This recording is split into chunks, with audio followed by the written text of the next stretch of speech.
Segunda Carta de Pedro, capítulo 1. Eu, Simão Pedro, servo e apóstolo de Jesus Cristo, escrevo esta carta a vocês que, por causa da bondade do nosso Deus e Salvador Jesus Cristo, receberam uma fé tão preciosa como a nossa. Que a graça e a paz estejam com vocês e aumentem cada vez mais, por meio do conhecimento que vocês têm de Deus e de Jesus, o nosso Senhor. O poder de Deus nos tem dado tudo o que precisamos para viver uma vida que agrada a Ele, por meio do conhecimento que temos daquele que nos chamou para tomar parte na sua própria glória e bondade. Desse modo, Ele nos tem dado os maravilhosos e preciosos dons que prometeu. Ele fez isso para que, por meio desses dons, nós escapássemos da imoralidade que os maus desejos trouxeram a este mundo e pudéssemos tomar parte na sua natureza divina. Por isso mesmo, façam todo o possível para juntar a bondade e a fé que vocês têm. À bondade, juntem o conhecimento, e ao conhecimento, o domínio próprio. Ao domínio próprio, juntem a perseverança, e à perseverança, a devoção a Deus. A essa devoção, juntem a amizade cristã, e à amizade cristã, juntem o amor. Pois são essas as qualidades que vocês precisam ter. Se vocês as tiverem e fizerem com que elas aumentem, serão cada vez mais ativos e produzirão muita coisa boa, como resultado do conhecimento que vocês têm do nosso Senhor Jesus Cristo. Mas quem não tem essas coisas é como um cego, ou como alguém que enxerga pouco, e que esqueceu que foi purificado dos seus pecados passados. Portanto, meus irmãos, procurem ficar cada vez mais firmes na certeza de que Deus os chamou e escolheu. Se vocês fizerem isso, jamais abandonarão a fé, e assim receberão todo o direito de entrar no reino eterno do nosso Senhor e Salvador Jesus Cristo. Por isso, farei sempre com que vocês lembrem dessas coisas, embora já as conheçam e estejam firmes na verdade que receberam. Penso que, enquanto eu viver, é justo que faça com que vocês lembrem dessas coisas, pois sei que logo terei de deixar este corpo mortal, como o nosso Senhor Jesus Cristo me disse claramente. Portanto, farei tudo o que puder para que depois da minha morte, vocês lembrem sempre dessas coisas. Nós não estávamos contando coisas inventadas quando anunciamos a vocês a vinda poderosa do nosso Senhor Jesus Cristo, pois com os nossos próprios olhos nós vimos a sua grandeza. Nós estávamos lá quando Deus, o Pai, lhe deu honra e glória. Ele ouviu a voz da suprema glória dizer: "Este é o meu filho querido, que me dá muita alegria." Nós mesmos ouvimos essa voz que veio do céu quando estávamos com o Senhor Jesus no Monte Sagrado. Assim temos mais confiança ainda na mensagem anunciada pelos profetas. Vocês fazem bem em prestar atenção nessa mensagem, pois ela é como uma luz que brilha em lugar escuro, até que o dia amanheça e a luz da estrela da manhã brilhe no coração de vocês. Acima de tudo, porém, lembrem disto: ninguém pode explicar por si mesmo uma profecia das Escrituras Sagradas. Pois nenhuma mensagem profética veio da vontade humana, mas as pessoas eram guiadas pelo Espírito Santo quando anunciavam a mensagem que vinha de Deus.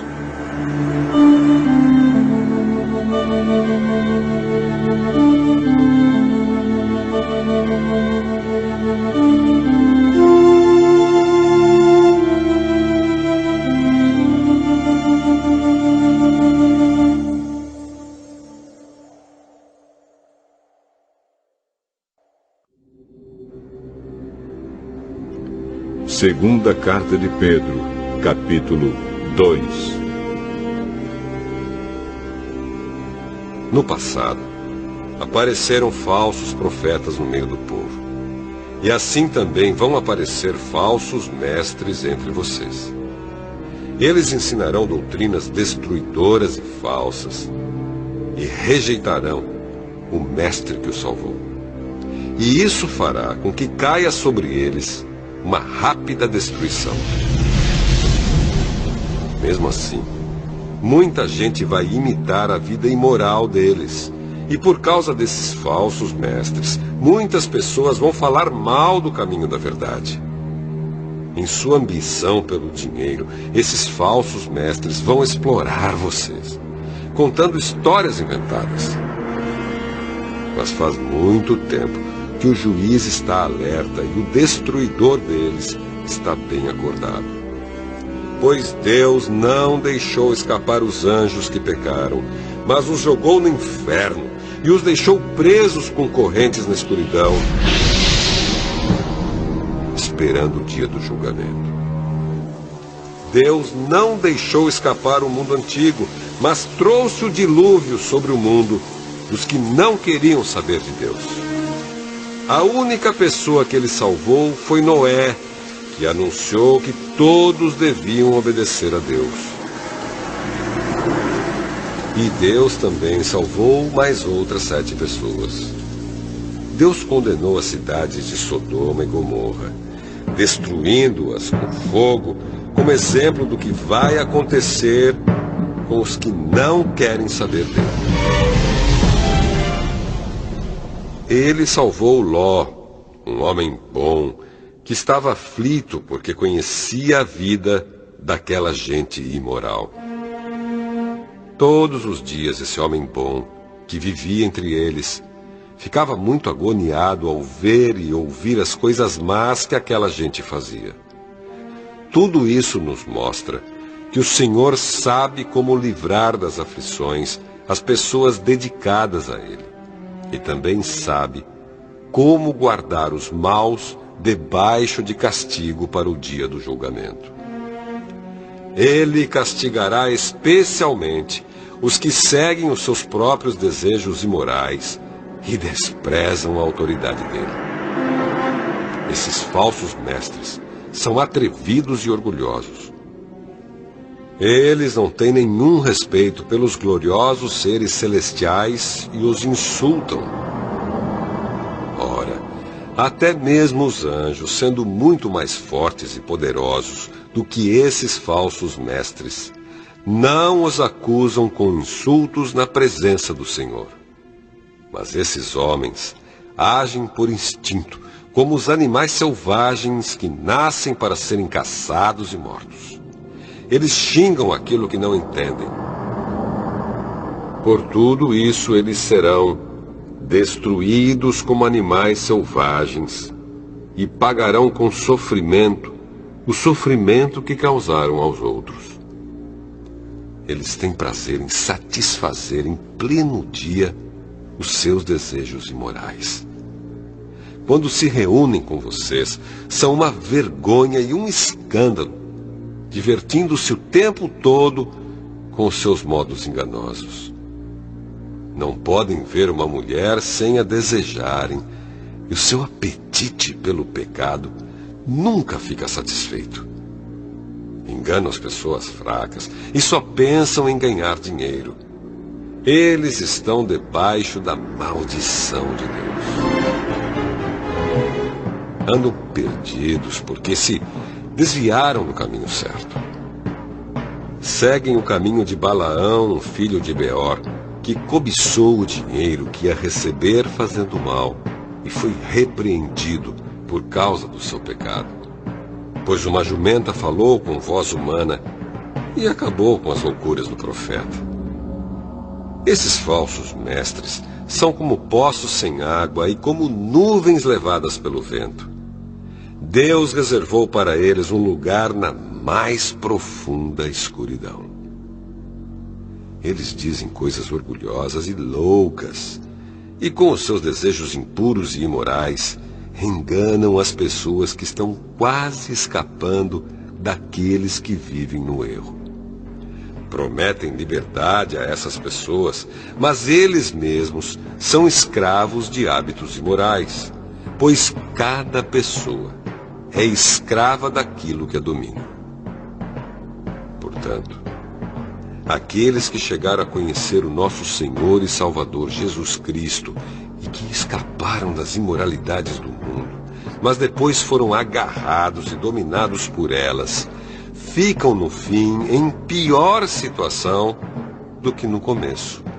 Pois teria sido muito melhor que eles nunca tivessem conhecido o caminho certo do que depois de o conhecerem, voltarem atrás e se afastarem do mandamento sagrado que receberam. O que aconteceu a essas pessoas prova que são verdadeiros estes ditados. O cachorro volta ao seu próprio vômito, e a porca lavada volta a rolar na lama.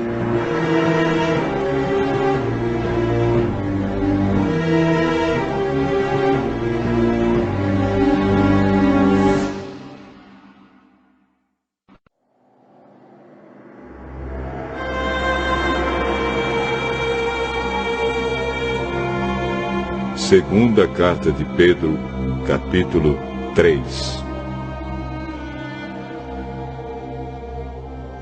Meus queridos amigos, esta é a segunda carta que estou escrevendo a vocês.